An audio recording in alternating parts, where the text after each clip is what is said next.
Okay, good afternoon, everyone. Welcome to today's section on the Asian philosophies. And today we are a little bit take a break on the Zhuangzi's reading, and then I'm going to talk about another philosopher and ancient Chinese philosopher. And the DLJ already asked, the spelling is a little bit odd. And I like to spell Gong-Sun Long this way, and that's the modern way to spell it. And then the reading I assigned is a little bit different. I'll start with K. Okay, so I think it doesn't matter, but the reason have the different spelling is this philosopher has been studied by the Western philosophers. So they 100 years ago. That's why this old name exists. And I like to call him dialectician, okay, because he is very rare in the Chinese history. And then it's interesting to find, you can find the subject he discussed is 100% match with what Western philosophy has concern. So that's why I bring up this one, and I think it worth to take some time to read it. And I would like to ask anyone, because that's the first time I assigned the reading from the book called McGill. This book has about 200 plus summary of different philosophers through the history around the world. And then this book cover about 10 to 15 philosophers in Asia. So is anybody read this one and willing to comment on this writing, this book? Is that clear? I'm not sure. So anybody have suggestion or any idea? Madeline, please. I liked it quite a bit. I remember we discussed the Feng Youlan chapter on the School of Names. Yes. And this was more focused on one specific philosopher, I believe. So it was a slightly different approach than Feng Youlan. It was very clearly written. If I had never heard anything about it, it would have made everything completely clear. And in other words, it was a standalone piece. Yeah, thank you so much. That's exactly I feel. That's why I picked this one, because I think about this book for a long time, but I'm not sure the writing is clear. And then I find out, especially this chapter, the writing is clear. And just like Madeline, you talk about, it can stand alone. You probably don't need to know too much about Chinese philosophy or history, and you should be able to understand. So thank you very much for the your opinion. Anybody have any suggestion or think about this reading? Is that easy or difficult, or does it make a lot of sense or not?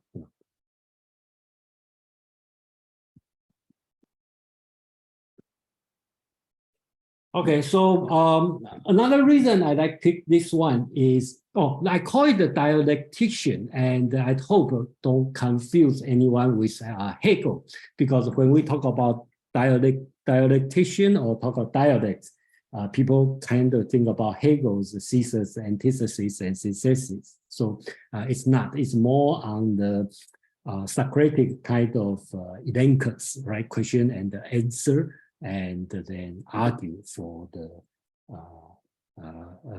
not for the sake of argument, but basically argue for some reason, for some higher reason. So that's why I picked this one. And then the subject today we will cover. I break it down to 6 different small part on this one. So first, I find out this, especially Gong-Sun Long's writing, his philosophy is very kind of same subject as Western philosophy's subject. For example, if we talk about morality, Chinese philosophy seems to talk about ethic, how to be ethical. And the Western philosophy is tend to talk about what is ethic, or kind of we call it the meta-ethics. And when people talk about epistemology, Western philosophy seems to talk about how to get knowledge. And the Chinese philosophy kind of talk about like what kind of knowledge we need. So it doesn't match, 100%. So sometimes it's difficult to study Chinese philosophy in the Western world. And the same thing in the people in Asia, it's difficult to learn Western philosophy because this kind of difference. And especially in metaphysics, that's the subject we would like to talk about. In the Western philosophy, when we talk about metaphysics, we kind of talk about God, the immortality, talk about the free will, talk about the logic. But in Chinese side, tend to talk about the I Ching, the book of changes, talk about qi, talk about yin yang, and there's no God, there's no soul. So it doesn't match at all. But for Gong-Sun Long, it kind of the same thing as the Western concern in metaphysics. What Gong-Sun Long like to talk about is the name and the reality, or you want to call it the universal and the particular, which is Western philosophy's concern in the Middle Ages, which talking about the scholasticism they talk about. So in this case, it will be much easier for the people in the West to study Gong-Sun Long's philosophy because the concerns are the same. They talk about category, talk about universal, talk about particular, talk about reality. So this kind of concept are matched.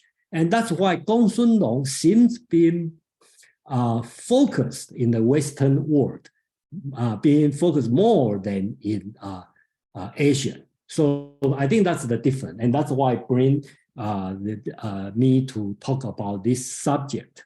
And then that's why I also believe the McGill reading I post, it should be easier to read because for this reason.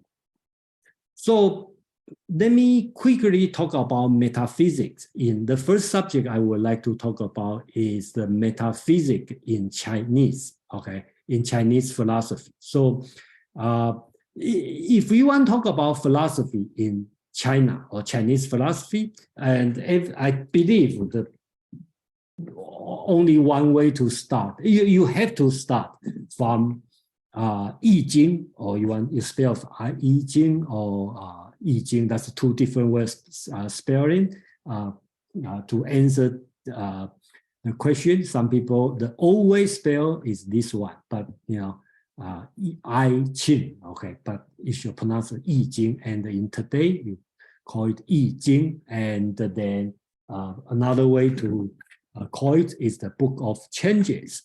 And this one, we don't know the date, and I believe it was similar to Indian philosophy, the Vedic, Vedanta philosophy, because from the old tradition.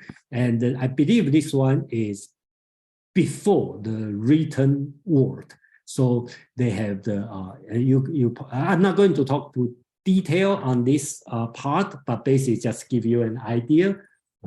The solid line means yang, and the broken line means yin. So the combination, if you put... I'm talking to these girls, showing a little bit of game, making them like me and stuff. But normally I just say to a bitch, I just say, hey, bitch, I'm a trillionaire. Oh, okay. And they say, okay. And that's it. I just go up and say, hey, bitch, hey, I'm a trillionaire. And they're like, you're the world's first trillionaire. I'm like, yeah, get on the plane. Oh,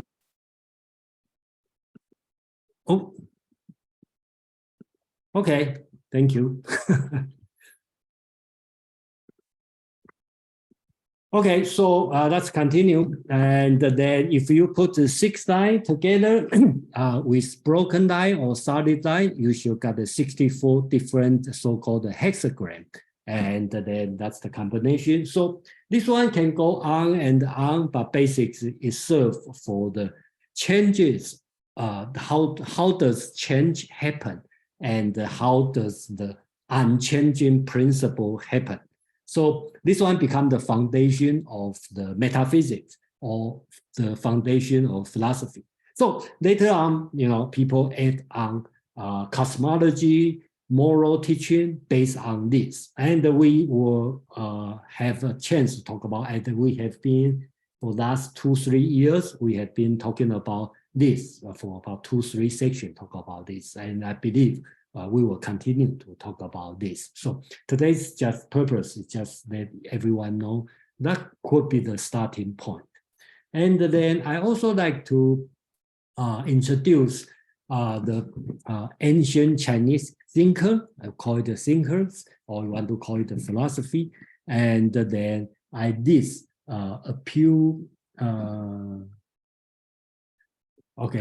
philosophers, well-known name, and please notice the date. It's before the United of China as a country. So it's all in BCE.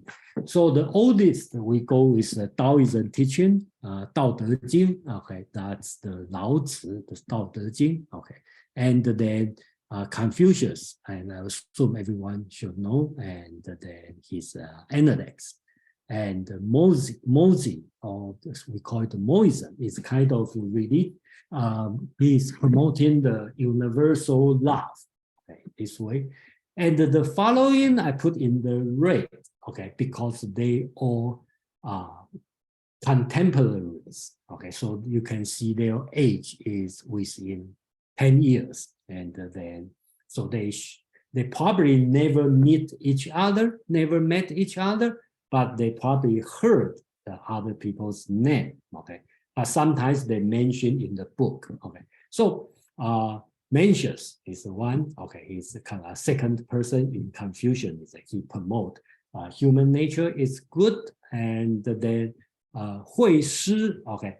That's the name, he's contemporary with Zhuangzi. When you read Zhuangzi constantly have argued with Hui Shi. So these two persons, they met each other, they know each other. So Zhuangzi has a lot of dialogue talking to Hui Shi. So, and another person, two persons, okay, Zhang Yi and Su Qin, which sometimes people categorize as a school of diplomacy, okay, because their purpose is, you can call them a debater, rhetorical or rhetorician or orator, or they just travel around different states to making deals. Okay, so people will kind of put some scholar will put Hui Shi and Zhang Yi, Su Qin, and Gong-Sun Long in the same school because they all talk a lot. Okay, but I think it's not fair. Okay, because I would prefer put the Hui Shi as a school of name, as Hui Shi and the Gong-Sun Long as a school of name, and separate from Zhang Yi and the Su Qin. But sometimes you may see scholars put all these people in the same school, and I think personally, I believe that could be the bias from the Chinese scholar. So when the time moves on, then we have the Xunzi, okay, which is also considered a Confucian scholar, and he is different than Mencius. Mencius promote human nature is good, and Xunzi consider human nature is bad. So based on this, his student Han Feizi later on become a legalism, which totally focus on the evil side or bad side of human nature. So we use reward and the punishment. So we call him the school of legalism. So that's the general introduction of Chinese thinker through the history. So for today's character, okay, the philosopher Gong-Sun Long, and then in the reading, you probably see this kind of spelling, Gong-Sun Long, L-U-N-G, and then so both are the same person. And then the Miguel, the assigned reading, okay, basics, I think they put a very a fair statement to introduce him. And one thing is worth noted is his last name is Gong-Sun, okay, or you want to call Gong-Sun, okay. Basics, that's a little bit rare in Chinese last name because most of the Chinese last name have only one syllable and one word, and then he has two words. Okay, so basics is the early Chinese thinker seems to have been preoccupied with the devising of political and social formulas to meet practical and pressing problems of their time. They give little attention to pure abstraction. So Gong-Sun Long is different, okay, because most of philosophy, like legalism, Taoism, and Confucianism, they all try to resolve the contemporary problem, okay, to bring peace, or talking about the social issue is very practical. Unlike Gong-Sun Long, his philosophy is not kind of abstraction, okay. And then, but he does have some higher goal, but on the philosophy, it looks like it's pure abstraction. And the Gong-Sun Long is almost exclusive in the study of metaphysics and logic in his 16th chapter. When we call it his book, because we don't know how much he has put in writing, but in today, we have book called Gong-Sun Long Zi. Again, whenever we put the person's name with Zi, okay, that means his philosophy or his book. And his book only has 6 chapters. And I will talk about in next slide. And it's very short because each chapter, I didn't do the exact count, word count, but each chapter probably only have 50 to 100 words. Okay, so it's very short. But it doesn't mean it's easy to read because it's too short. So it's very difficult to read in Chinese. And he was the leader, or called a dialectician of his time. According to Gong-Sun Long's book, he was not arguing for argument's sake, but was driven by a zeal to rectify the name in quite the same manner as Confucius. So here's the important rectification of name, rectify the name. According to the author, I mean the reading, the McGill, the papers, the author, he believed Gong-Sun Long has a higher purpose. He's not just arguing for the sake of argument. For most of the Chinese scholars for last 2,000 years, usually consider Gong-Sun Long is a debater, or he just want to do the lip service and just play around with words.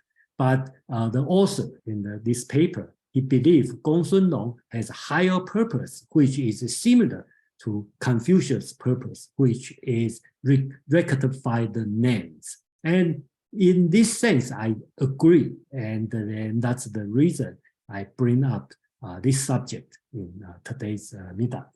So, School of Name, the primary concern was an investigation of names of things, or into what lie behind a name. So, just 1 minute, let me take care of this one.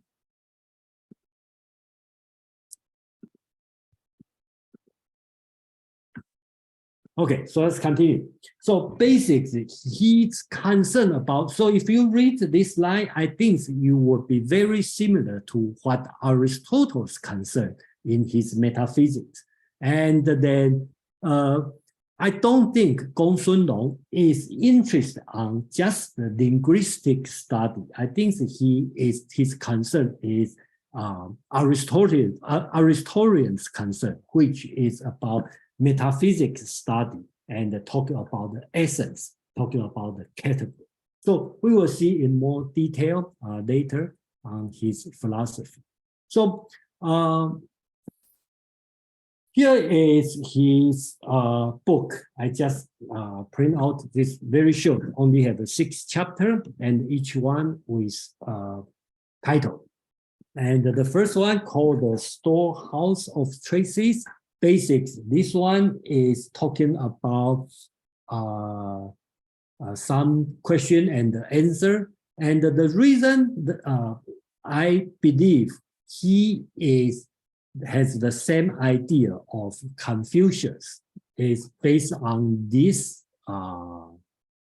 chapter, because the dialogue is talking about with the person called Kung-Sun, okay, who is the descendant from Confucius. So this one provides a good evidence of the his closeness, his continued support of Confucian school.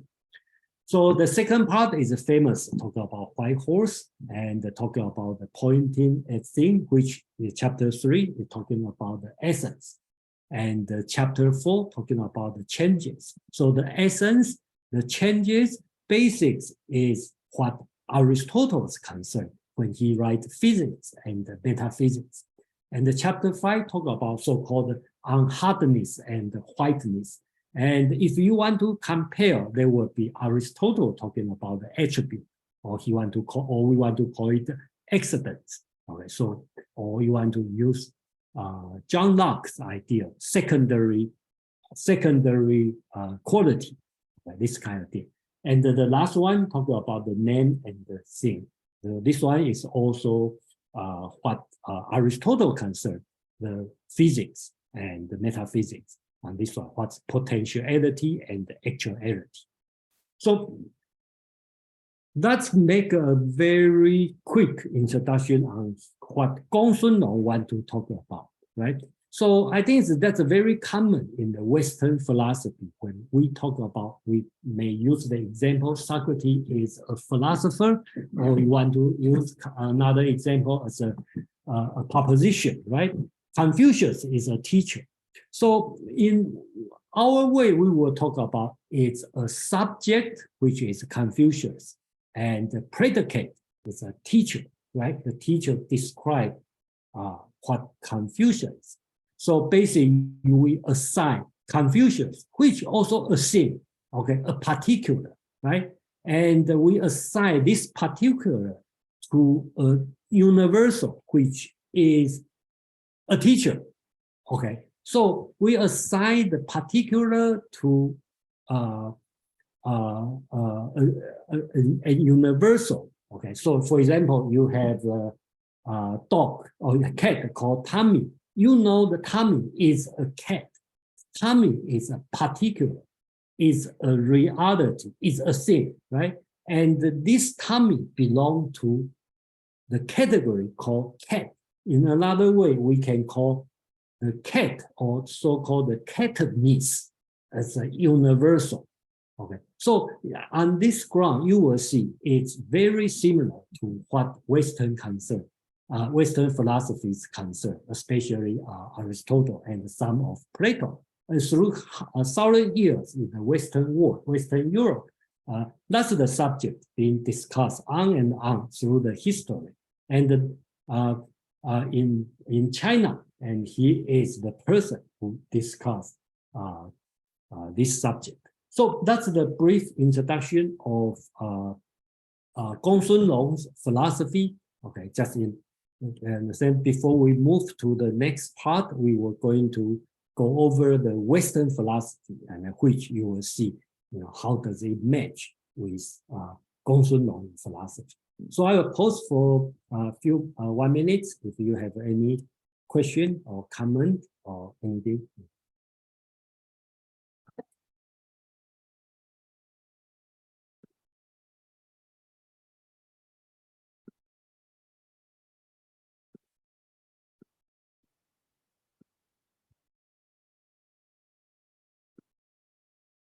No, anyone have a question or anyone want to have any? Yeah. So can I ask for clarification what's meant by essence? You mean, what do you mean essence? Yeah. In Gong-Sun Long or in Aristotle?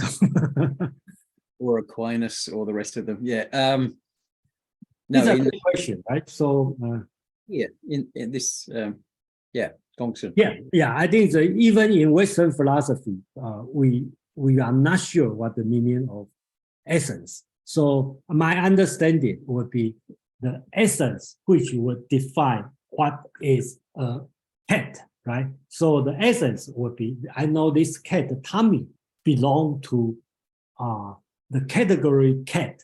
So the category cat must have essence called catness. Okay, that's the essence. I think that's the common understanding. So what make a cat, not a dog? So the essence of cat, the catness must be different than dogness. And the big difference enough, you know, this is cat, this is dog. Even you only use cartoon to draw something, you know, oh, that's a cat and that's a dog. Okay, so that's my understanding. It's something you can separate. This is dog, this is monkey, this is a person. So you don't mistake Jason as a monkey. You know, Jason is a person, doesn't matter how he behaves, always a person.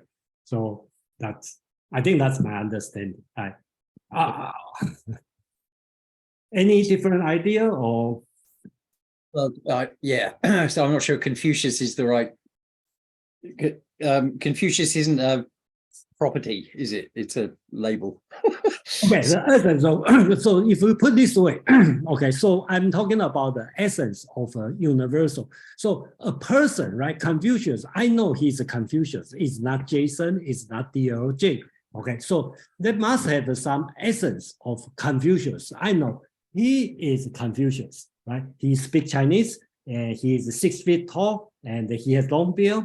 Okay, so he has black hair, I believe. So he is Confucius, not Jason. So like Jason, what makes Jason as a Jason? I have wear glasses, but I take off my glasses, I still Jason. I shave my hair bald, I still Jason. So they must have some essence of Jason, right? So that's my understanding. But of course, I'm not saying that's the only way to do it. And you can obviously you can have somebody else called somebody completely different looking called Confucius. So it's not the name. That's a big question. Yeah, there's a big question. They have another Confucius, right? So if you see a movie, they call Confucius, okay, and they have the guy and Zhou Yanfa, okay, that's a famous Hong Kong movie star. He played Confucius. Is he Confucius because he has all the essence of Confucius? Of course, that's a big question. Yeah, and then we will talk about this one later a lot because even we don't have the same answer, but we do have. When I say we, I mean Chinese and Western philosophy. We do have the same question: what make a person, a Confucius? What make catness, not dogness? They do have the same concern, even they have different answer or different idea, and which make Gong-Sun Long is easy to understand than other philosophers because he addressed the same question. Ralph, please. Okay, thanks. Yeah, I think it might be useful to put this into context. I think, as you say, this relates to some of the classic philosophers, Aristotle and Plato and something. Modern Western philosophy takes a somewhat different perspective.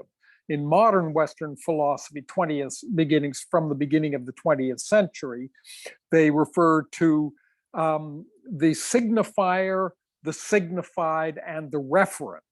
Yeah. And now the signifier is simply the word, the written word or the sound of the word, which has no inherent meaning. The signified is the concept. So dog, in this sense, we have a concept of dog or dogness. Now, I think in the modern sense, one wouldn't speak of it as a universal or particularly as an essence. It's purely a psychological or social construct. There's a group of objects that we classify under the term dog. We don't have to do that. There's nothing essential of dogness that requires us to classify them. The question, does a three-legged dog a dog? Well, that's arbitrary. Normally we define it as dog, but we also define dog as having four legs. So there's a certain arbitrariness, and then the referent in the modern semiotics or modern Western philosophy, the referent is the specific object. So Confucius is the referent. Confucius belongs to the class or the concept of teacher. But of course, he also belongs to a bunch of other classes, man, ancient Chinese philosopher, and a variety of other things.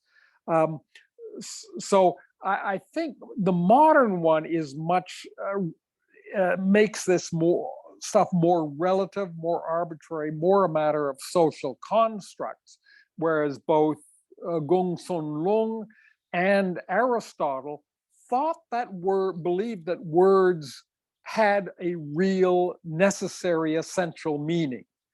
Whereas I think in 20th century Western philosophy, that idea has been abandoned. Thanks.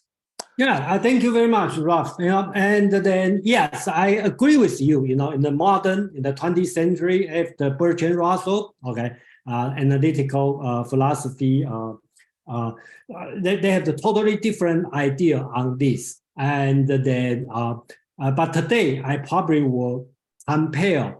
I'm not compare the Gong-Sun Long Zi philosophy with 20th century philosophy. I more compare him with the Middle Ages philosophy, or the scholasticism as a concern on this one. So I think that's a little bit more fair comparison, than compared to the 20th century philosophy. And then that's the point I want to make. So please think about. But I would like to hear your opinion later when I talk about Gong-Sun Long, talk about essence. So you probably can tell me how do you feel? Is more close to the modern philosophy than scholasticism, or different, right? So he has a little bit different than what the traditional Western Middle Ages, the scholasticism talking about this subject. So we will see how they different, in the same concern. Madeline, please. Yes, well, just to add on to what Ralph was saying, there may be nothing in a dog that has an inherent category of dogness, but Kant would say that there is something in us that compels us to assign a category of dogness to it. And certainly, I believe it was Katherine Johnson who worked a lot with Merlin Donald. She worked on early childhood development and the development of categories and how universal that is in young children across cultures. The types of things that get categorized may be different depending on the culture, but in general, simply making categories is an important human activity from very early on. What I liked about this fellow who we're going to be talking about today is that he talked about categories like the hard white stone. So there's hardness, there's whiteness. Either one of those could be seen as a predicate or as a universal. And the author of the essay or the summary also pointed out that there's a third one that could be called stoneness that didn't get mentioned. Yeah, thank you, Madeline. We will talk about this one later. But so before we talk about this part, let's go over what the Ralph, not what the Ralph talking about, but basically we talk about the traditional, not modern, in the Western world. how people talk about this subject, right? So I probably just have to quickly go through this one, and then so basics from the beginning, we have Plato and Aristotle, right? The difference is in this kind of, that doesn't use how do you know Tommy is a cat, right?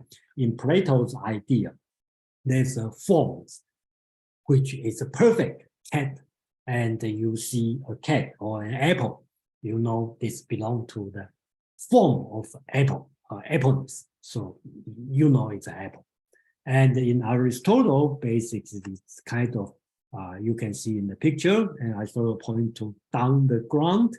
So it's nothing like a form. His form is more with the matter together. So the thing and the form, together, so that's the difference between Aristotle and Socrates. But basically, they talk about the same subject. Aristotle also talking about the potentiality and the actuality, right? So a bronze, a gold that has a potentiality to become a statue, but when you become a statue, that's actuality. That's the Plato, about Aristotle we're talking about. That I will talk a little bit more on Aristotle because I feel Gong-Sun Long is quite close to what Aristotle is talking about. So Aristotle metaphysics basically talk about substance, and I think substance he meant essence. Okay, so they have the form, they have the matter. Matter is the potentiality, and the form become actuality, and they have an accident, which is the attribute, or if you want to use John Locke's idea, that would be the secondary quality. Okay, so basically that's just the rough idea in the Aristotle's metaphysics about this subject. And a bit more interested is on the scholasticism, right? Scholasticism. In general, their concern is so-called universal and particular. And then when people talking about universal, people talk about the type of thing, okay? So catness versus a particular cat, which is Tommy. So the difference is, I think, back to the DLJ talking about the situation, what is universal, what is essence, what is catness, what is type of thing, right? In general, we can put in the three different ideas, right? We call it the anti-ROM, post-ROM, and in-REM, right? It's anti-ROM, and then we will call the person as a realism. So it's sometimes very confused because the realism means the universal is real.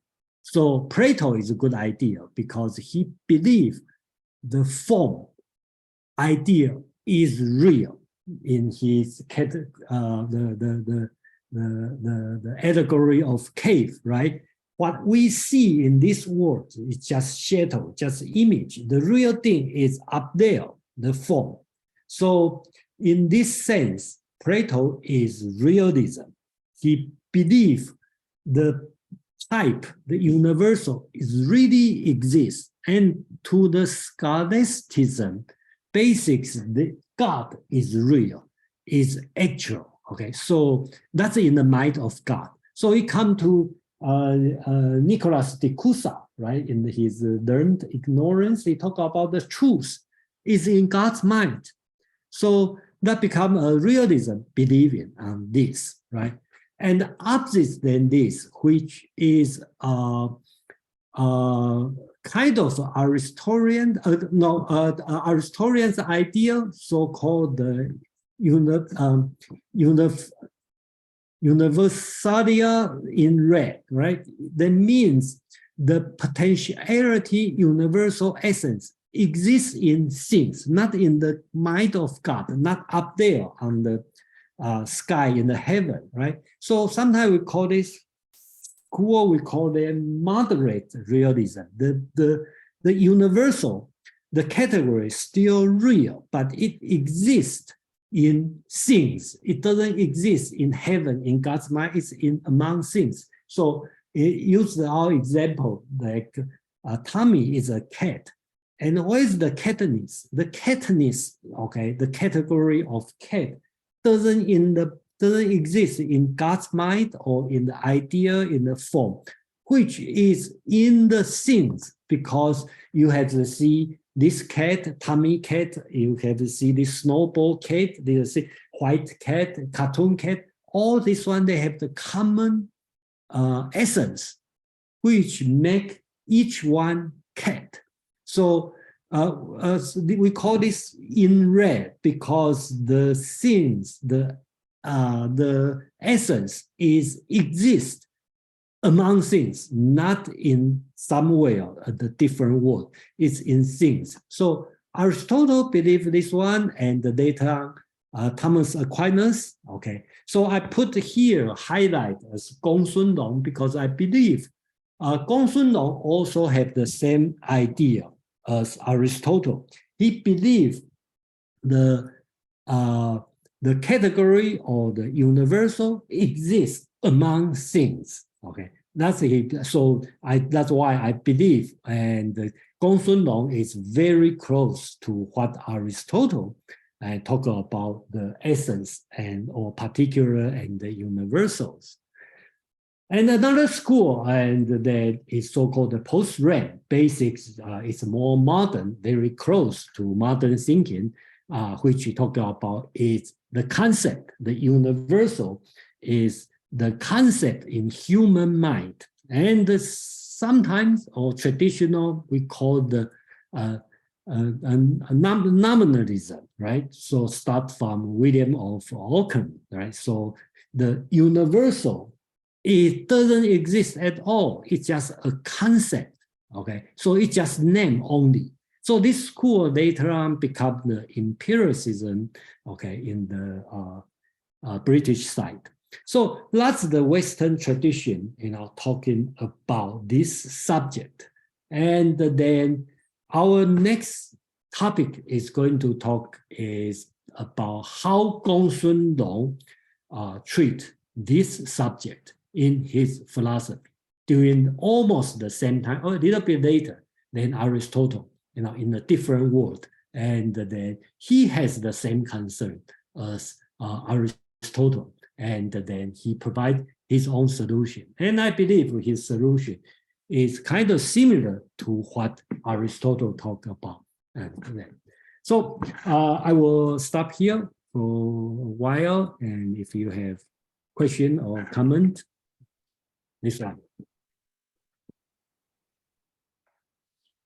Yeah, I have a question. One of the things that struck me in reading the text that you circulated, one of the things that struck me that is not modern at all, and perhaps is more Platonic than this. Thus, when Kung-Sun Lung asserts that wood should not be allowed to overcome metal, lest green displace white, and the subjects usurp the prerogatives, he is borrowing a page from the 5 Elements to School to explain the need for a fixed order in society in accordance with the natural order of the universe. Any violation of this order would bring disaster, and to confuse the proper designations of this order would be an inexcusable act of disorderly naming. So that if in that thing, the idea of naming seems to have a very real implications, which is almost Platonic. It's not just, well, okay, there's a certain catness in cats and a certain dogness in dogs, and whiteness, some things are whiteness and stone, but he seems to think that there's a certain disaster, a real world disaster, if we misname things. Okay, I know exactly which part you read. Okay, I also have a question on this one because I'm confused on this part. Okay, but I'm very happy you point out your understanding that you talk about the mismatch the name will cause the disaster. And I go back to the original Chinese text to check that part. And then I'm not sure, okay, what Gong-Sun Long talk about exactly in the Chinese text. Okay, I know he talking about change. He is not talking about the essence category. And that chapter, he is talking about unchanged. Okay, he talk about it. So very similar to Aristotle talking about physics, because when Aristotle talk about physics, he is talking about the change. How does change happen? So I believe Gong-Sun Long's writing on this part, which the Miguel writing is referred to the chapter called On Changes. And then I'm not very sure he talking about the 5 elements because he talk about the color changes. And of course, the color can associate to 5 elements. But I'm not very sure on this one. And I believe the 5 element has been, same as I Ching or Book of Changes, has been have long history during his time. So he might refer that, but I'm not sure exactly what he meant. And I'm happy you talk about this, the mismatch of name may cause the disaster. I think that probably his true belief, I mean, Gong-Sun Long's true belief, because the 5 elements is kind of the fundamental metaphysics. Everything should work accordingly. If you don't do this way, you may have a problem. And that's the problem happened today. I mean, his contemporary time, you know. So that's my answer, but I'm sorry, I'm not very clear on this part of writing. Yeah. Could you say just very briefly, what do you know what the 5 elements school is? What are the 5 elements? Is this earth, air, fire, I will show in a few minutes. Okay. Okay, good. Thanks. I have a chart on that. Okay. So, Madeline, please. Yes, I was looking something up, so I missed the entirety of Jason's answer. But in response to Ralph's question, the 5 element system also had colors with it. And so the world went in a cycle of processes. In other words, they were interactions. They weren't solid. The important thing was the interactions. Those had to do with succession of dynasties. And so the color and the element of a dynasty went in order after the previous one. And so this in the text may have been a matter of political expedience for this man to put it in there. He may have been making a declaration of something that is kind of lost to us. Yeah, thank you, Madeline. But I'd like to point out is associated with dynasty. It happened later time. It cannot be this time because during that time, probably they don't have the concept of change the dynasty, right? Because Okay, thank you. At that time, before they have China become one country, so probably there's no concept of dynasty, and that's the people later on in the Han Dynasty or later Han Dynasty, they start trying to figure out why the dynasty changed, right? So okay, I guess I was engaging in presentism, but like presentism of the past. yes. But anyway, it's a long history, so you know sometimes it's difficult. Any other question or comment?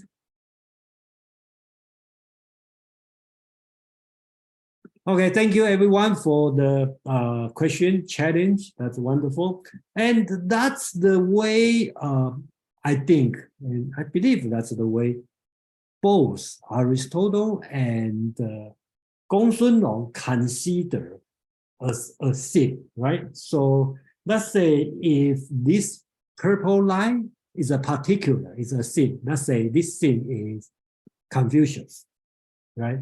So there's some essence of a thing, which is they met Confucius, this guy is a Confucius, right? So Confucius may wear the red hat, okay, but when he removed the red hat, he's still Confucius, right? He has long beard, he removed his long beard, he's still Confucius. So this part between this one could be, we call the accident, okay? So which is not permanent. And something permanent, okay, is different universals, okay? So it could be a teacher, a philosopher, a Chinese politician, a tall man or something. So all these universals. So what Gong-Sun Long believe the change happened is not the particular change, the universal may change. So a philosopher become non-philosopher, and because his philosopher part is lost, so he's no more a philosopher. So I think that's what Gong-Sun Long and Aristotle believe how they do this work. So based on this, I would like briefly introduce his two famous argument. So some people may already familiar with this argument, and most of people grow up in Chinese education probably also know these two arguments, but I believe most of people in Chinese education probably not take this one as a philosophy, probably take it as a debating or lip service or sophistry, this kind of thing. But today, we try to be a little bit more serious on his argument, right? The most famous argument is a white horse is not a horse, right? And it's very simple. If you write it in Chinese, it's 白马非马, white horse, not horse. It's very simple.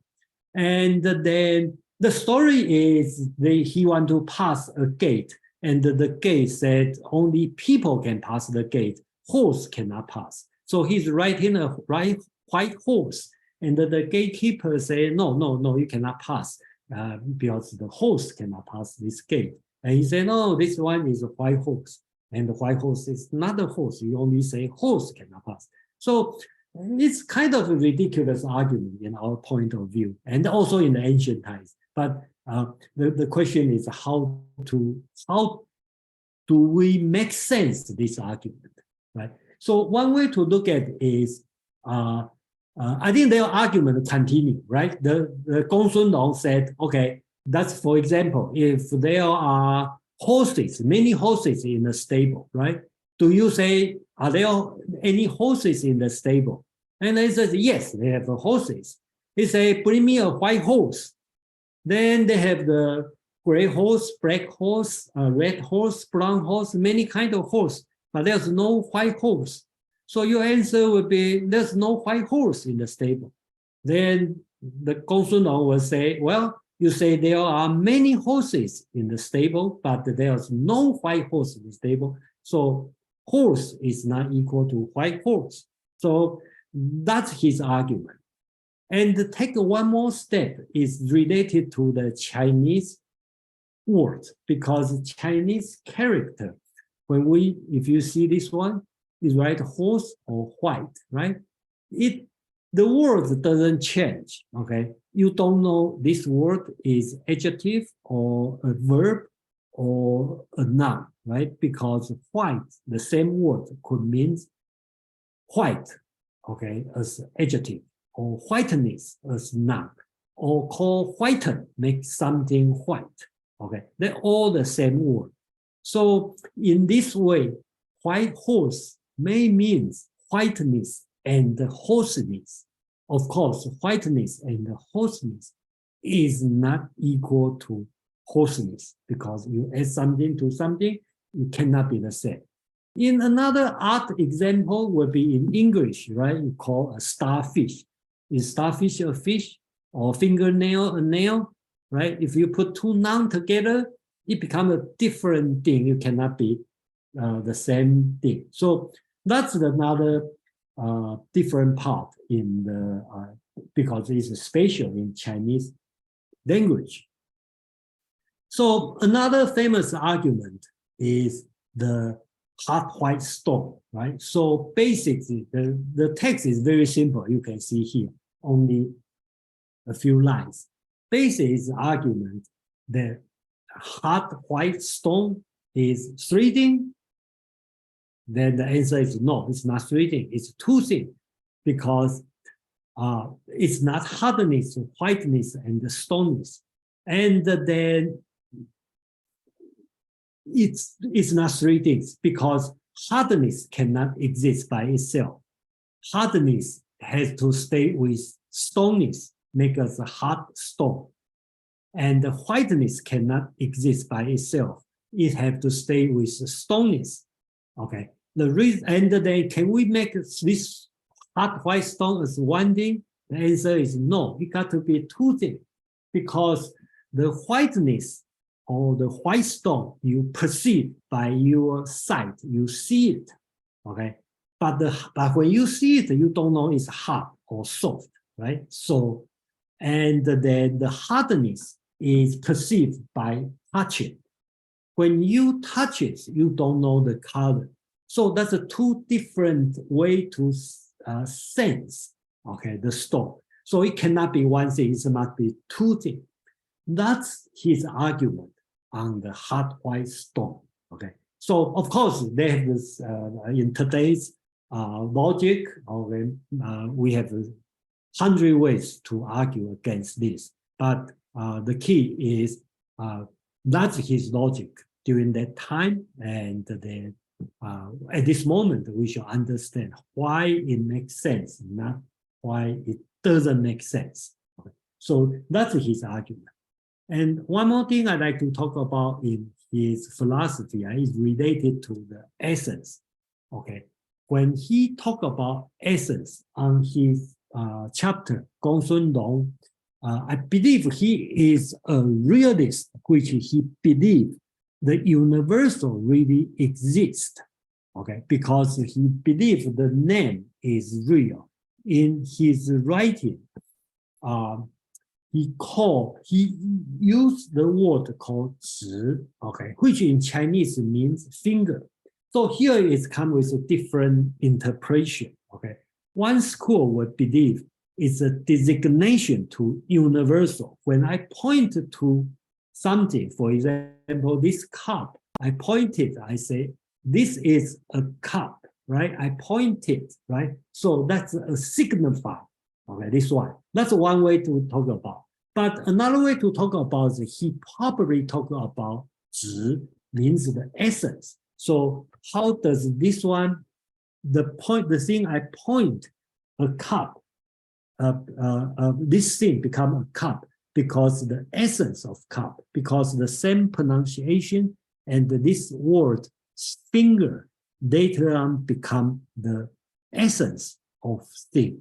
So here it's kind of feel like Gong-Sun Long kind of transcend from the ancient thinking of essence and going to the pointing or designation to the universal. So that's the way he is talking about on his philosophy, basics on his the names, and then the difficult thing is what do you mean name, right?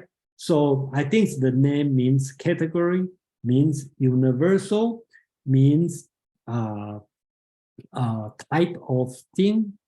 And when he talk about things, he talk about particular, he talk about individual, okay? So, and then that's his, I should call it metaphysic thinking, or his the basics philosophy. So I will stop here for a while before I move on to why he's talking about this, right? So that's try to focus on the white horse argument and hard white stone argument.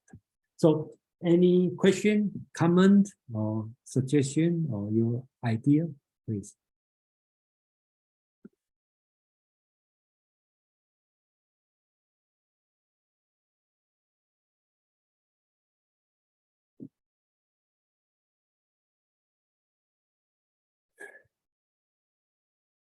No. So let's move on for the next thing. We talk about rectification of names.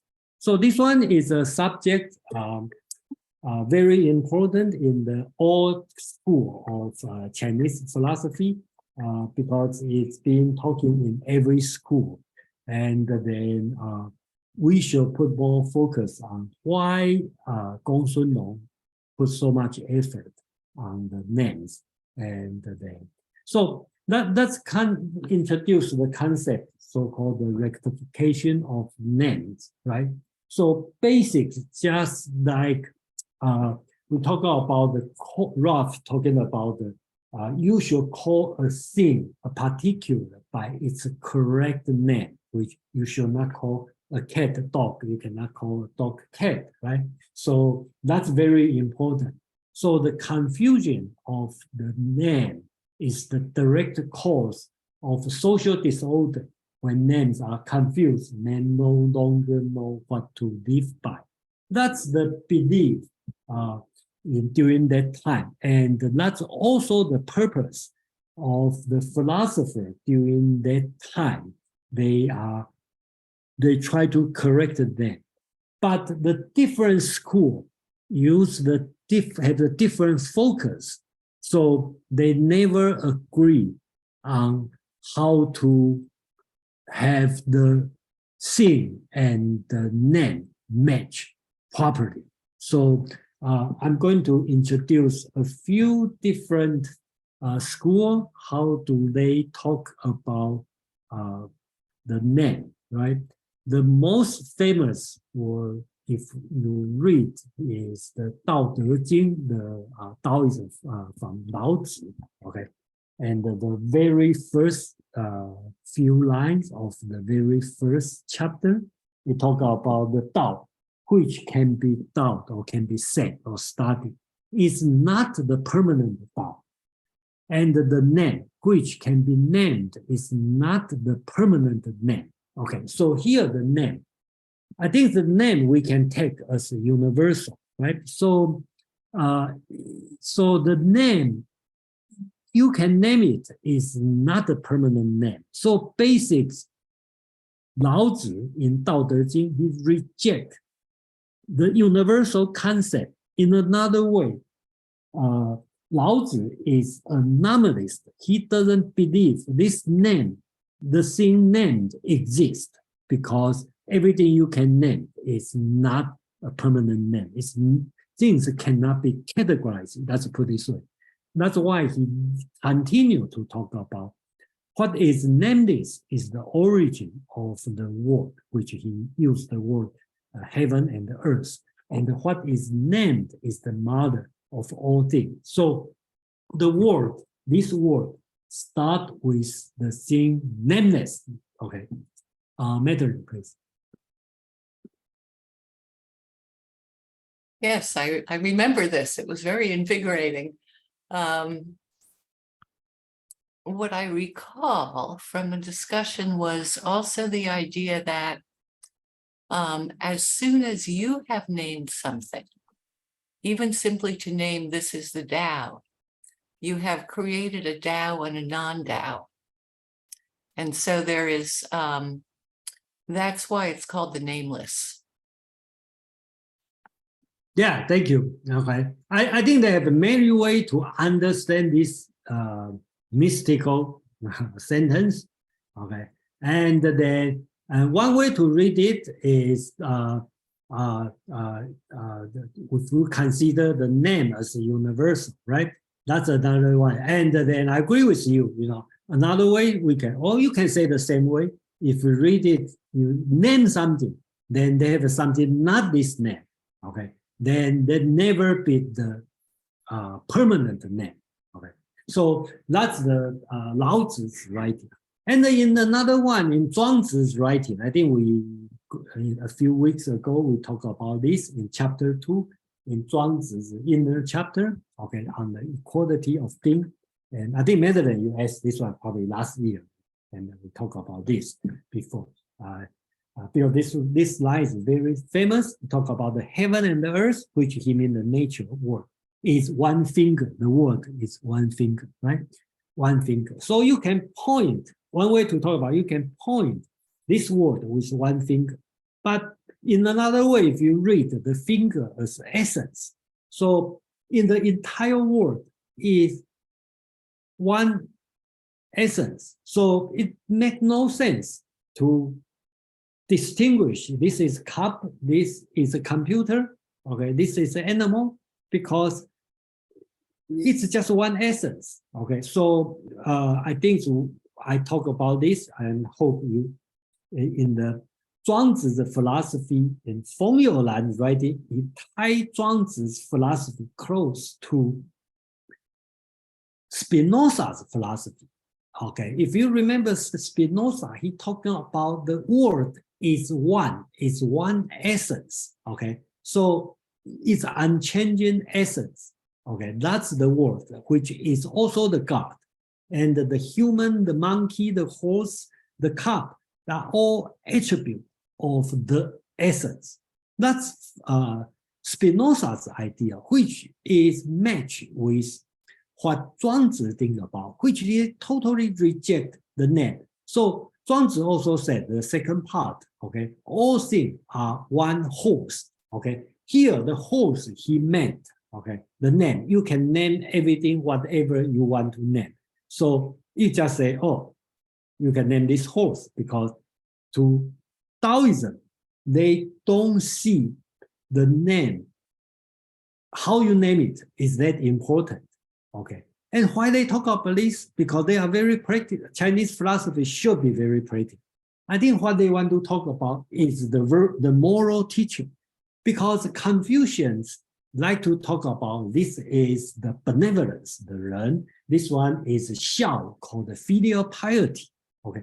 In Taoism thinking, all these are just names. Names just human assigned, which doesn't exist at all. Okay, I treat my father, my mother this way. You just call it filial piety, but doesn't matter how you call it evil. I still do evil because that's the way I want to do. I take care of my parents. Doesn't matter how you call it. So the name is not important. That's in the Taoism thinking. Okay, so another school, of course, most important is Confucianism. Right, in the Analect, book 13, okay, 子路 asks, 子路 is one of the Confucius' disciple, okay, he constantly stay with Confucius. So he asked, the Duke of Wei has been waiting for you, which is Confucius, to be in charge of his government, okay, he got a job offering, okay, and what will you consider the first thing to be done? That's 子路's question. And the Confucius answer, the master answer, rectification of name is a must. So that this line is very famous, talk about everything you should do it correct the name. So if the names are not rectified, the word will not be followed. If the word cannot be followed, no business will be accomplished. So to Confucius, that's very important, because you should make the name correct. Then with correct name, you can have the right words. And with the right words, then you can have the right business, and the business can be done. So without the correct name, you can achieve nothing. So to Confucius, that's ultra important. Another part in Analect, book 12, and this one is also very famous. The Duke Jin, okay, Duke Jin of Qi as Confucius about government. Yes, as Confucius government. So Confucius says, you look at this Chinese word called 君君臣臣父父子子. Okay, so that means let the prince be prince, let the minister be minister, let father be father, let son be son. Okay, so I think if you through Gong-Sun Long school of names, you can understand much better, right? On the first part, the prince is a particular, okay? So the particular prince need to behave like the universal prince. The minister should match with the universal minister. Okay, and father should be the universal father, and a particular son should be the universal son. And what's the universal son, which is matched with the princeness, ministerness, fatherness, sonness, and all these are moral standards defined by the tradition or ritual. Okay, so they have the standard moral code on each title or each universal. So that's what Confucius school want to talk about, to match the name and the particular. Okay, so another school, legalism. Okay, they take about totally different idea about reality and the name, basically to expect the reality to correspond to the name. So basics in legalism philosophy, they consider name as a kind of like a job description prescribed by the ruler. Okay, I say the general have to do this, this, this, this. Then the general have to do this. As a soldier, you need to do this, this, this, this. That the name become the job description. So be clear in. So his words, he talk about also the reward should in accordance and the cautious in inflicting a punishment. So the punishment and the reward should also match with the name. And then in the later time, Han Feizi, I think we read this one 2 years ago, okay, famous two-handle. He talked about reward and the punishment. And then he seems, I mean, Han Feizi, he seems focused more on the punishment than the reward. So in his case, each crime has its name and the punishment. So that's the way you have the reality and the name match. So in summary, we can look at this way, right? During that time, all Chinese philosophers, they believe name and the particular or the thing have to match with the name. So Taoism philosopher will totally reject this idea. They say name is not that important. The important thing is the reality. So Confucianism will say name is important, and what is name is the ancient tradition by the sage king. Okay, and the legalism we're talking about the name is a job description prescribed by the ruler, the people, the minister, everybody should match with this name. And only the Gong-Sun Long or the people in the school of name, they focus on the relationship, which is on the metaphysical level, talking about the name and the reality have to match. Unlike Confucianism and the legalism, which they totally focus on the name, or like Taoism talking about the reality, not the name. So I think that's the important part in Gong-Sun Long's philosophy. So I will stop here for if you have a question or comment on this part. Fred, please. In an earlier slide, you had mentioned that the incorrect use of names leads to social confusion. Mm-hmm. Is that true of all of each of these three schools? The implication, whether it's legalism or Confucianism? I think everybody believes this. I'm not saying me, I believe this. I say during that time, the Chinese scholar believe that if you have the name and the reality mismatch, it will cause the problem. But the different school have a different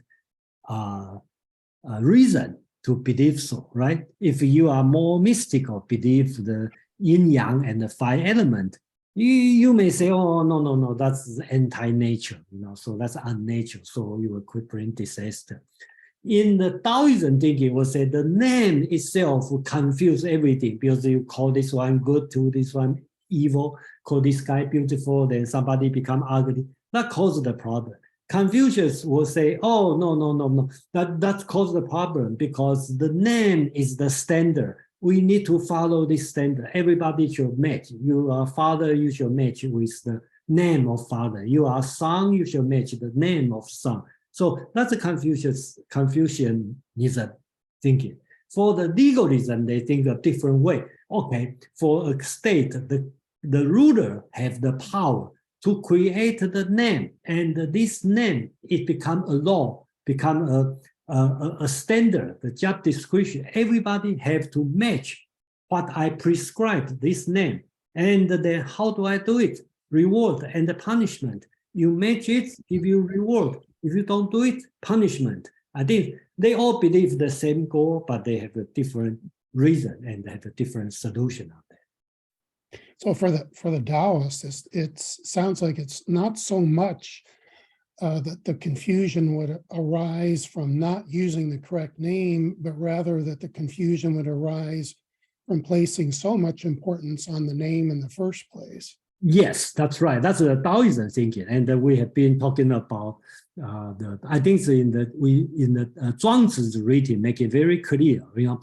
So far we only read on the chapter 3.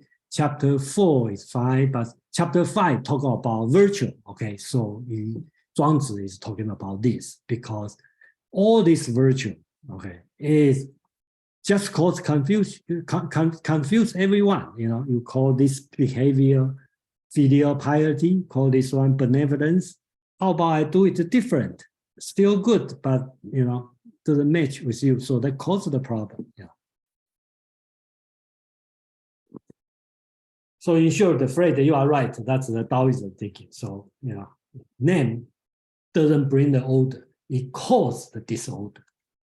Well, it's interesting that among all three, that this social disorder is a concern because in philosophy, analytical philosophy in particular, of course, the confusion arising from the misuse of language or ambiguity of language is a concern, but it always seems like it's more of a cerebral concern, that ordinary language is full of ambiguities and traps, and we have to clarify how words are used, but we do so in order to think rightly or clearly. And not so much because it would cause any sort of social disorder. Yeah, but I think that's because the starting of the originality of the philosophy is different than the Western tradition. So if you see it in the Greek pre-Socratic philosophy from the Ionian school, I think they are in the trading business, and the society got rich, and in a way, they started thinking about curiosity and how does the thing goes. Okay, so that's the development of philosophy, and then go to Greek, essence, this way. But Chinese is a different way, right? So in the original I'm talking about is metaphysics, right? That probably fit, Fred, you are talking about surreal, something, the change. This one, the book of changes, okay, the I Ching, okay, which is similar in a way, same concern as Ionian school, pre-Socratic philosophy, right? Their concern is how does the change happen? How can I find something unchanging? Okay, but during the Confucius time and later to later time, right? Because people see the advance of technology development doesn't bring prosperity; it brings more war. It brings the disorder in the society. So people start to think about how do we bring the social back, this society back to order, okay? So they try to find what caused the order. So one of the problem is mismatch with the name. Okay, so that's my explanation. Yeah. So I hope you. How do you think, Fred? Well, that's good. I have to think about that. But that seems very astute to me. Thanks, Jason. Yeah, I think that's a very different thinking. Yeah, that's why at the beginning of this paper, the author talk about Gong-Sun Long is unlike most of philosophers in China during that time, because all philosophers, Lao Tzu, Confucius, Mencius, Xunzi, Han Feizi, they all think about how to bring the social back to the order, the society back to order. So that's their ultimate goal. And the Gong-Sun Long seems not interested in this part. He's talking about something more pure abstract, right? So that's make him people for 2,000 years in Chinese academic, when I was educated in school, when I read the history, literature, everything, when they mention Gong-Sun Long, they just say, oh, he just play the words. You know? So never a positive comment on him. Madam, please. Well, I've been thinking throughout this session. I'm in another group, Shakespeare reading group.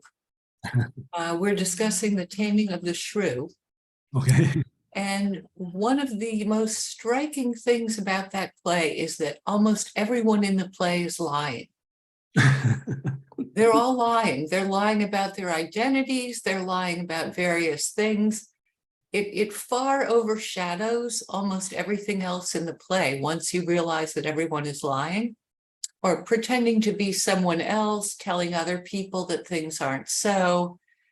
And I believe that in our current era in American politics, we've seen the damage that has come from lying and from simply by calling things slightly different words, or you misappropriating a term from one area and using it as an insult from the other side. It has created an enormous amount of distrust, an enormous amount of uncertainty, and an incredible amount of anger. You know, it's stirred up a lot of anger as the misunderstandings get amplified. I don't think that all of it starts out as a deliberate misunderstanding.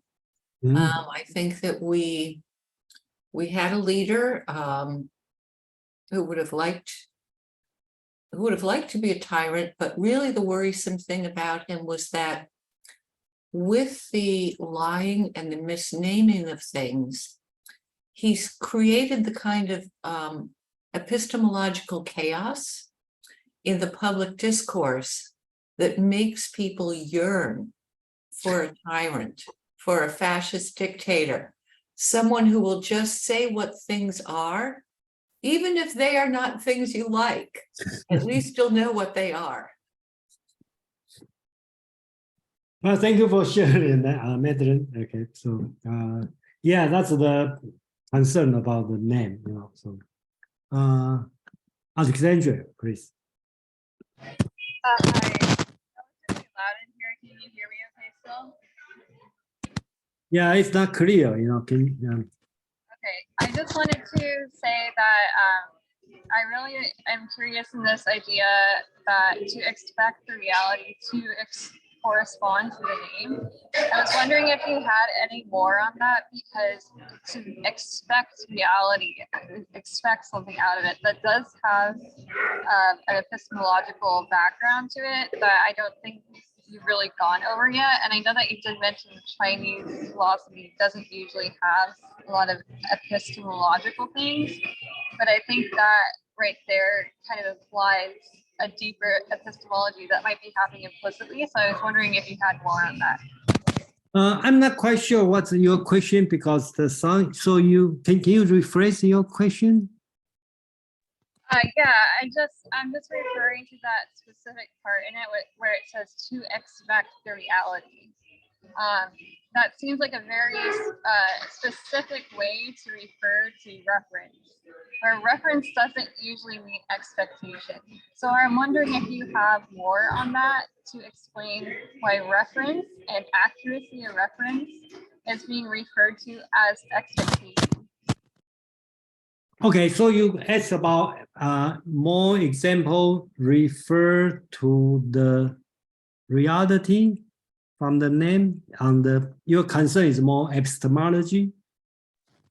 Referring to reality and epistemology, but insofar as the to expect part of your definition there. Do you see it in your About the definition. Yeah, where it says to expect, that part. Okay.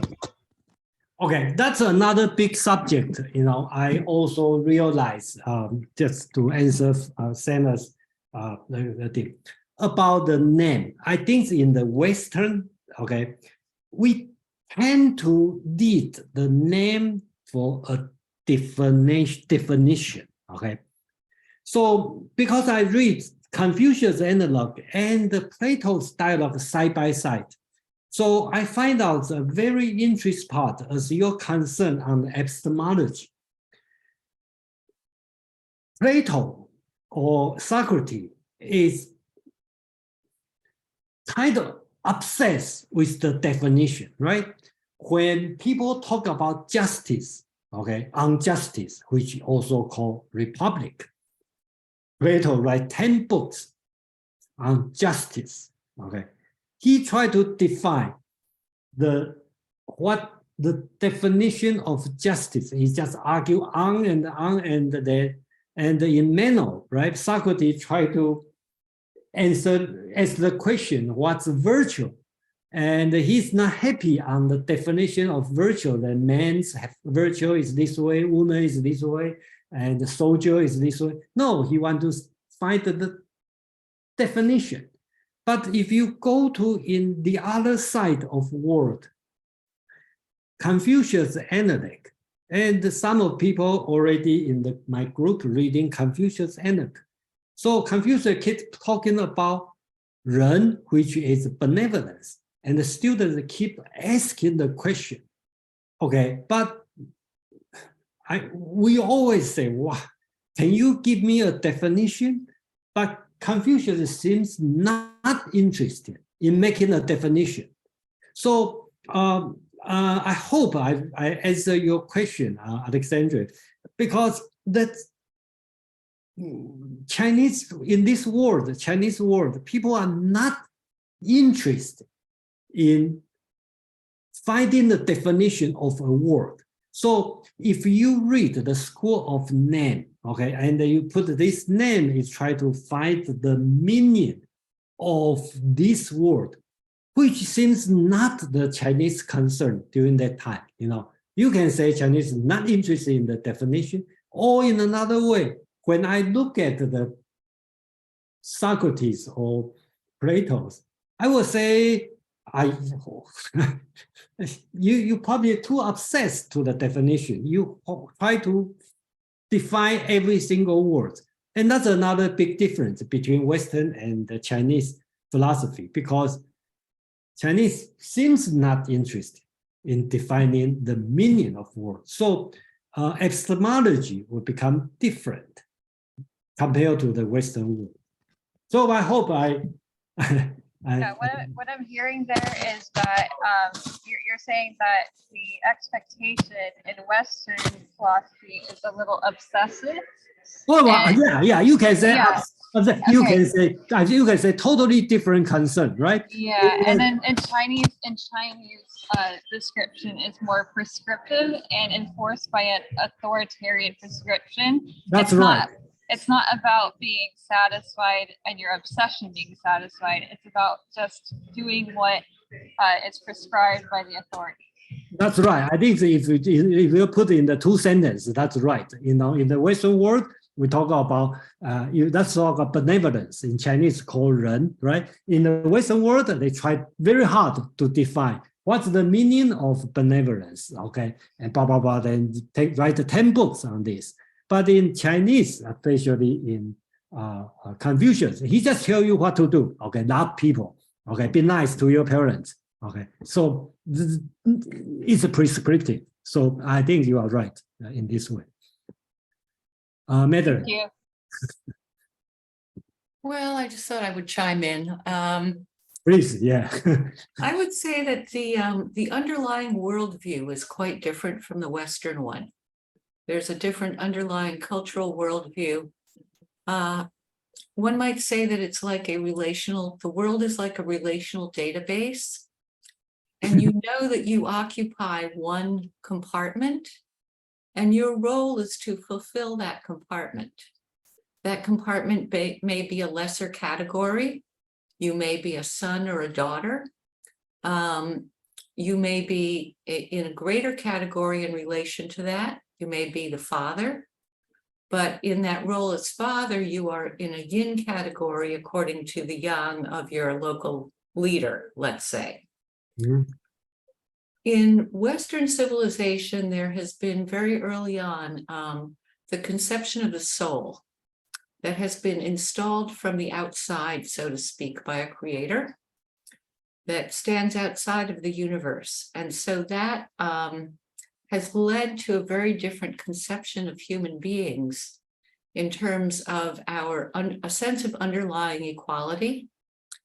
So things that we might see as, or certainly that I have seen as unjust and unfair in Confucianism, I now realize are a part of a worldview in which everyone assumes that, of course, everyone is looking at it from their own standpoint. And, you know, at this moment or in this lifetime or wherever you're in the role of a hard white stone or of a horse in a stable or of a serving girl, and that these things have correspondences with each other.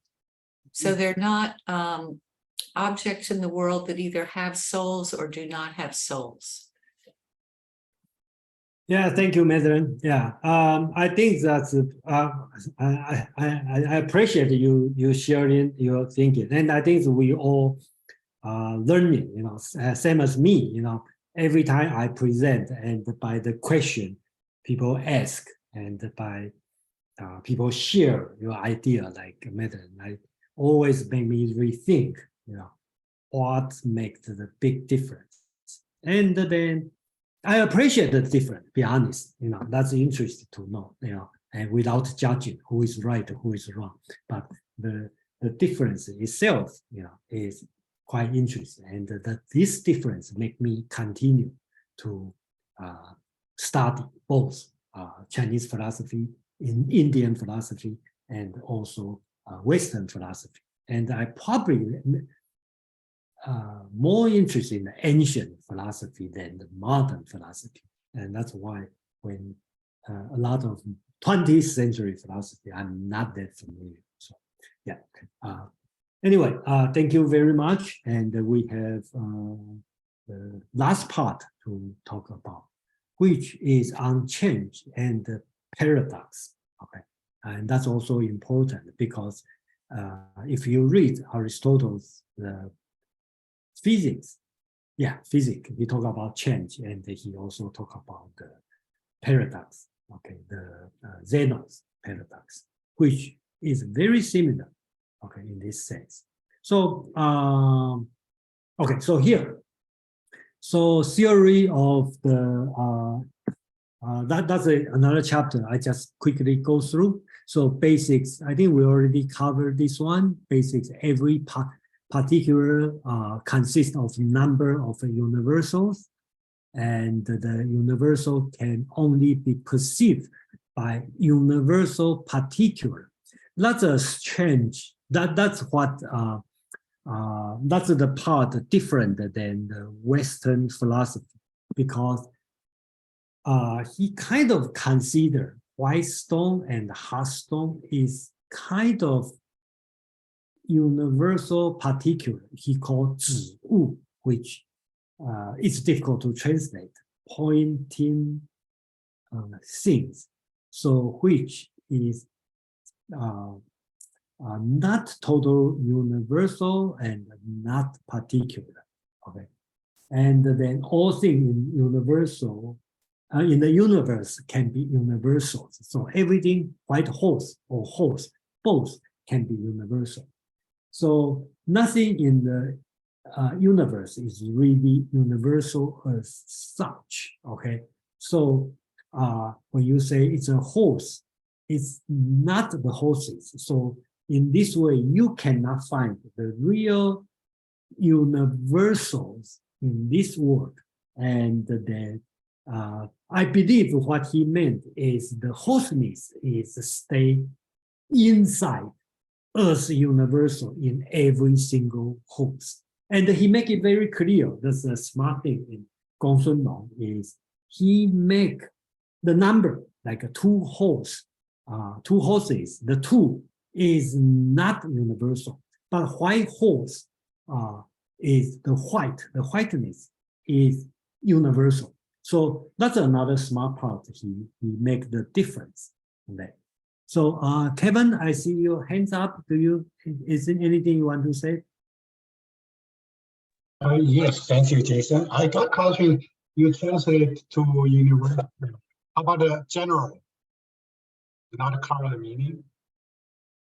Excuse me. What's your question? Universal compared to particular. How about use general, particular? General, yeah, you can use general, but I use the term in the scholasticism because usually they call universal, and the Latin words universalia, right? So, and some people call it a general. You are right, but I think at least the book I read in scholasticism, the translation used universal. That's why I use universal. So. Okay, thank you. So this one we already talked about because we talk about change, and this one it talk about the change associates the 5 elements. And for those who doesn't know 5 elements, that's in the long tradition Chinese talking about. Even today, if you are interested in so-called feng shui, if you do a remodeling or buy a new house, you may hire a feng shui master to look at your house. So they still stick with this concept: the wood, the fire, the earth, the metal, the water, and this arrowhead is produce, right? Water produce wood, wood produce fire, fire produce earth, earth produce metal, metal produce water. It's a cycle. And the red line means kill. The wood will kill, okay, will overcome. The wood will kill water. Earth will kill water, water will kill fire, will distinguish fire, fire will melt gold, metal will cut the wood will. So that's a cycle on it. And each element associated with color and also associated with direction. So it's complicated, and we are not going to talk this one before. So according to the author, okay, and also check on the original text. I'm not sure, okay, but you can explain this way. Gong-Sun Long Zi also talked about change, which is Aristotle's concern. And then he seems look at associated to the color and associated with the fire, but he didn't spell out, so I'm not sure. But he really talked about is the something like left and the right? You will change, right? And something will change, and it's not really unchanging universal. For example, left hand, you turn around, or left side, you turn around, become right hand side. Something are not constant, not at least that's his concern. Alexandra, please. I just really wanted to quickly chime in and let you know that it sounds like the Chinese epistemology for expectations fits better with ethnomythology. And it says that's the study of common sense knowledge that people use to understand the situations in which they find themselves. I'm just gonna let you know that's a term that it sounds like the Chinese epistemology is actually ethnomethodology.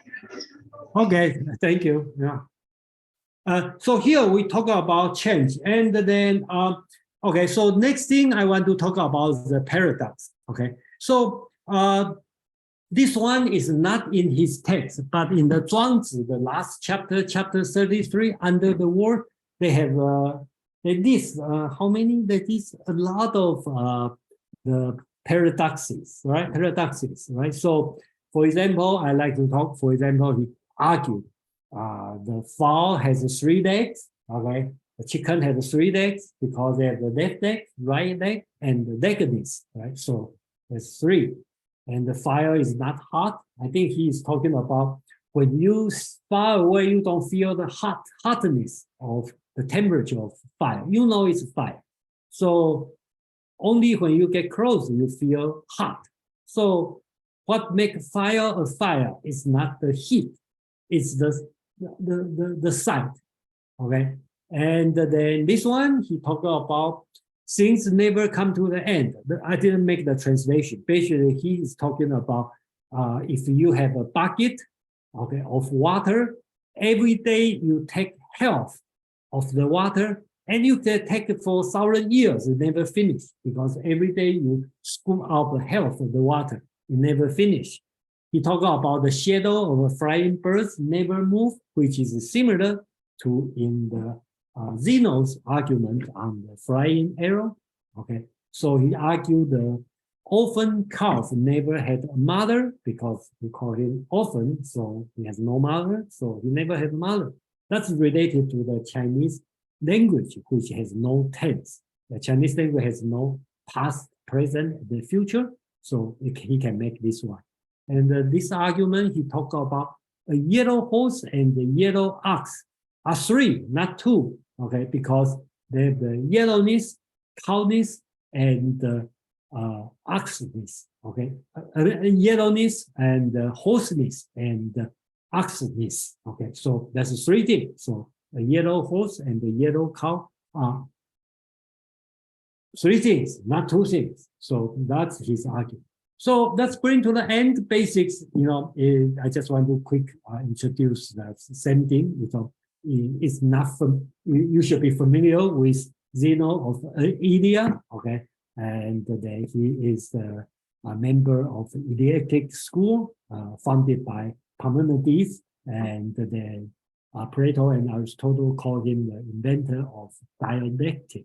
Okay, so that's why I think this kind of paradoxes, you know, is very similar to what Zeno argued, you know, and then similar. I just want to go through. I think we don't have to go through. Just Zeno also argued on the foot racer Atlanta cannot never finish the goal. You know, finish health, never reach. Just same as Gong-Sun Long argued. You have a bucket, you scoop up the water, you cannot finish, right? You always have the water. If you, same as Zeno's argument on Achilles, you cannot pass the turtle because when he reached turtle, and the flying arrow, I think we're probably already familiar with this argument. You can say that's nonsense, but you know that's the way he argued. But I will say the big difference between Zeno and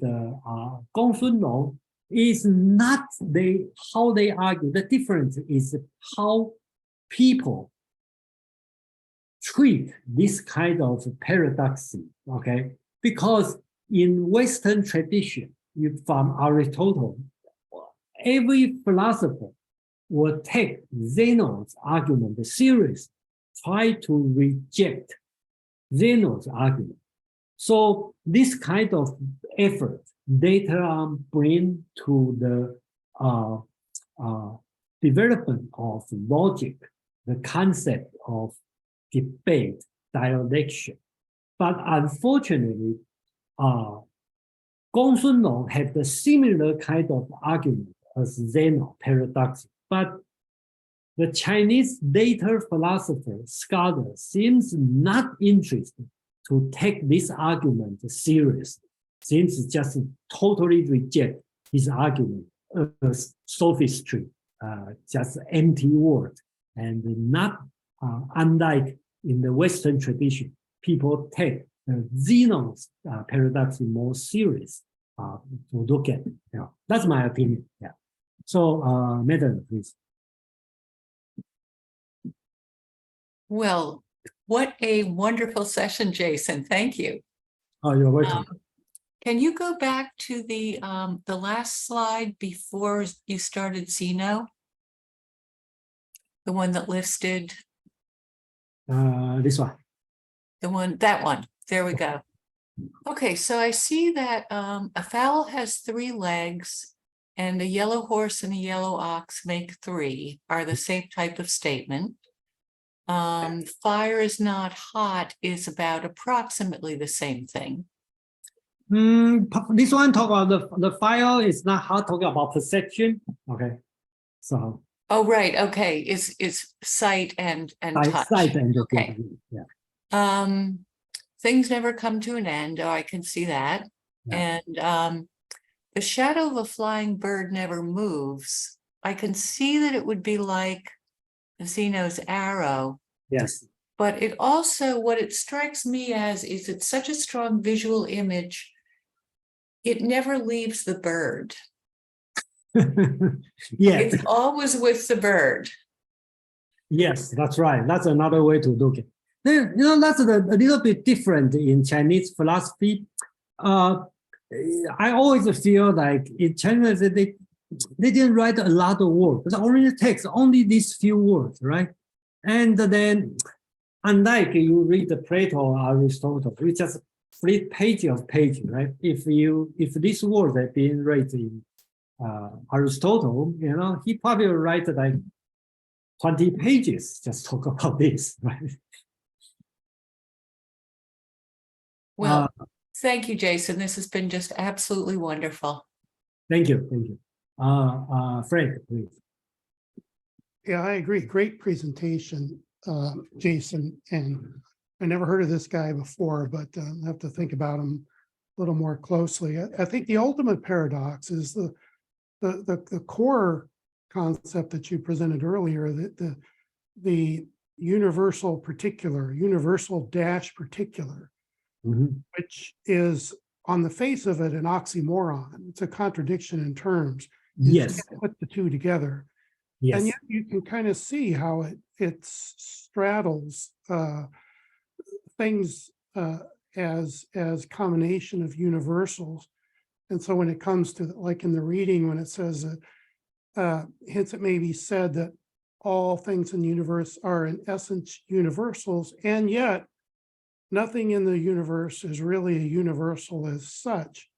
When it's talking about the Chi Wu, the universal particular, you read something like that and I just kind of shake my head and go, huh, what?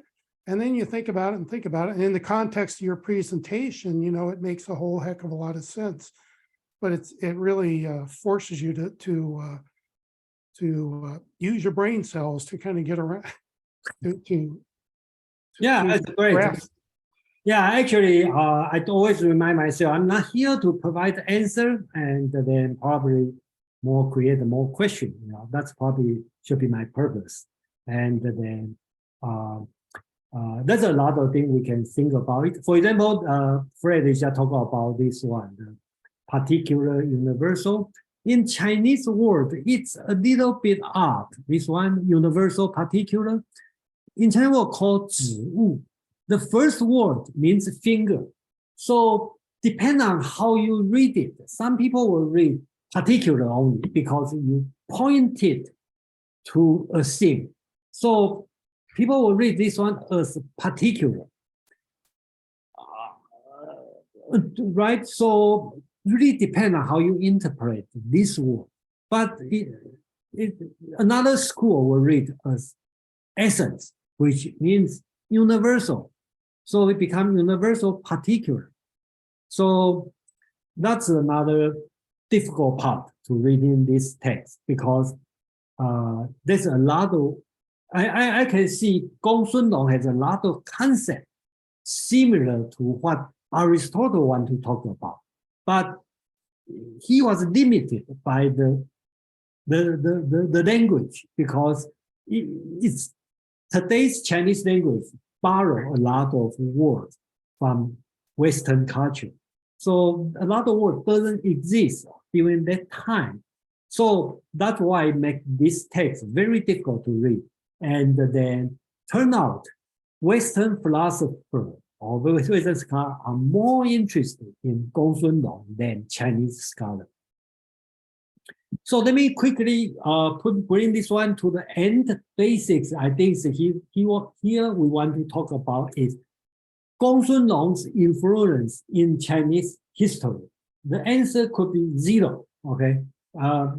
So Gong-Sun Long's interest is in the proper use of name is directly related to didactic and the moralistic Confucian doctrine of rectification of names, which the author believe, and which I also believe.